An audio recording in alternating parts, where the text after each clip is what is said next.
Chairman, Mr. Ranking Member, today's hearing entitled Censorship Industrial Complex.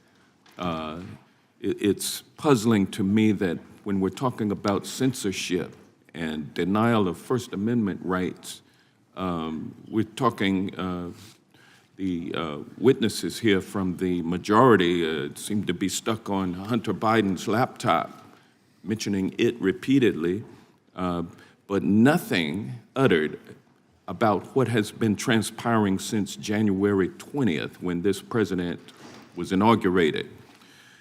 You know, free speech necessarily means freedom of the press.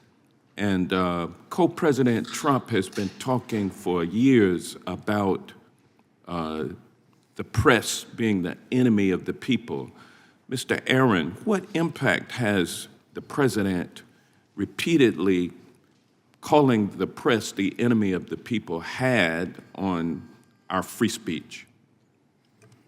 Well, I think it's very chilling. I think it's a big problem when the most powerful person in the country, who is tasked with upholding the Constitution and the First Amendment, repeatedly goes out of his way to threaten journalists for asking hard questions, to sue news organizations because he simply doesn't like their conclusions. I think this is a real overreach in his power, and it creates danger for journalists out there actually trying to report on this administration, as I assume is intended to do. And he's been doing more than simply attacking journalists. He's also been threatening confidential sources of journalists. How does that chill free speech? Well, I do worry about any administration, and you know, I've worked with folks on this side of the dais over problems of the government trying to go after whistleblowers, trying to force reporters to hand over their sources. You know, there were new regulations put into place during the Biden administration that, you know, I hope offer some greater levels of protection.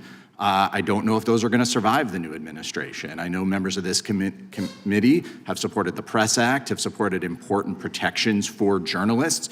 We need those because at a moment like this, we are reliant on whistleblowers to know what's happening. And we're also reliant on inspectors general who are essential for an ethical and transparent government. Yet during his first week in office, co-president Trump illegally fired 17 inspectors generals over 18 different federal agencies, and just yesterday he fired the 18th inspector general. A day after that inspector general from USAID released a report detailing the wasteful impacts of Trump's chaotic and illegal funding freeze and stop work order.